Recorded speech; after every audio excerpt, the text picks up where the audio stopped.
All right, I'm gonna show you how to use a fuel cell test cage on a fuel cell for a 215 or 415 or 215T.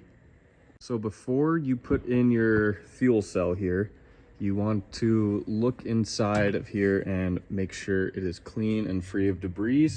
Over there, that's just some baby powder from a other bag I tested, but this is what the test apparatus looks like. It was designed per the 215T manual, and it works pretty good. We haven't had any issues yet. We've done 2 bags so far with it, and I really like it. So first thing you're gonna wanna do before you put your fuel cell into the test apparatus is you're gonna wanna plug your interconnect holes. Since this is a tank 1, it only has 2 on opposing sides, whereas some other ones like this guy up here will have 2 on each side or each corner. As well as this tank, since this is a tank 1 left hand, it has the probes fittings on it, so we're going to want to plug these guys too, and I'll continue recording once I get everything all plugged up. Okay, so I've taken the liberty to string the bag up on this rack here using just some paracord we have, but I'll take you inside of the bag here.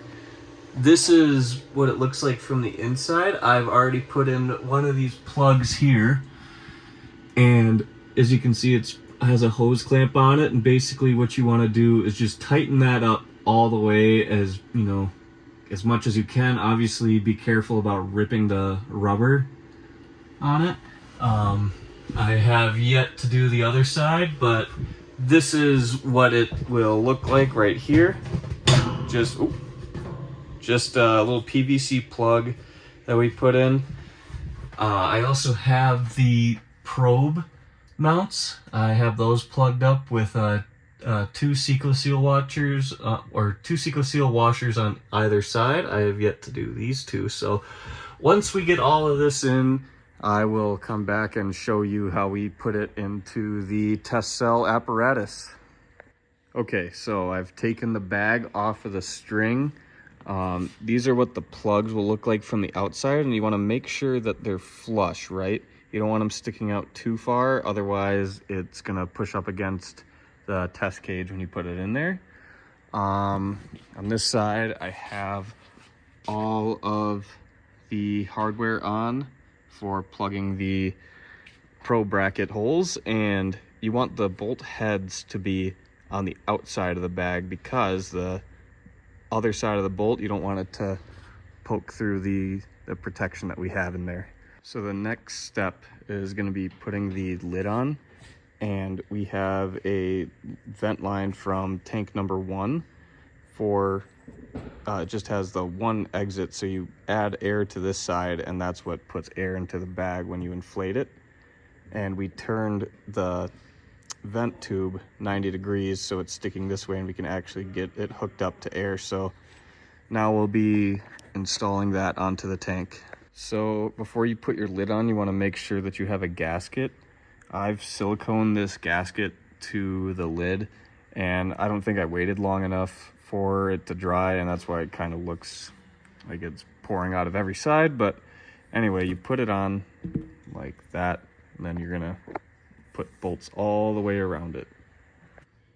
Okay, so once you get your lid on and your bolts tightened, well, first of all, you want to do it in a star pattern. So here's 1, 2, 3, 4, and the rest of the numbers there. You just want to go around and install it to the proper torque.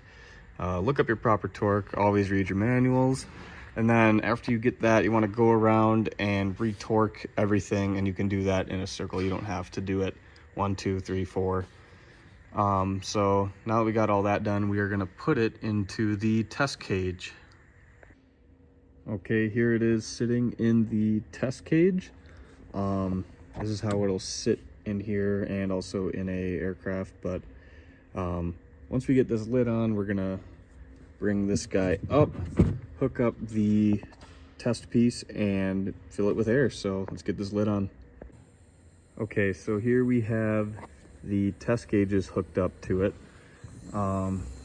It basically comes from this line right here all the way down and into the tank. We have a little piece of rubber hose here to hold it on, and this hose clamp, it holds it together. So now we're gonna put on some air. Right now we have about 2.5 on our gauge. So once I flip this lever, it'll start filling. Now it obviously doesn't fill up right away. This has a lot of volume, so you kind of have to just listen for it to when it's done. But you can basically check what pressure you're at if you just turn it on and off. Still at 0 C, so it takes a minute to fill up. And then when you're doing this, you don't want to do it under the wing of an airplane, because if it were to explode, it would send everything upward into the aircraft, damaging it. So I'll get back once this is all filled up. Okay, now that we have the fuel cell inflated, you can see you can't even push it down. It is filled with air. So right now we are sitting a little bit above 2.5 psi. So now we're gonna wait 24 minutes. We're gonna come back and see if that number has dropped at all. So I will see you in 24 minutes. All right, it has been 24 minutes exactly. So we're gonna look at our gauge right there, 2.5. The needle did move a little bit, but that's because the bag is just stretching in there. If it was a real leak or something, you'd see it anywhere within this range, really. But yeah, so now we're gonna take this out, and that will be the end of the video. Just basically repeat the steps of installation, take out all the plugs, take off the cover, and remove all of your apparatuses. So thank you for watching. I'll see you next time.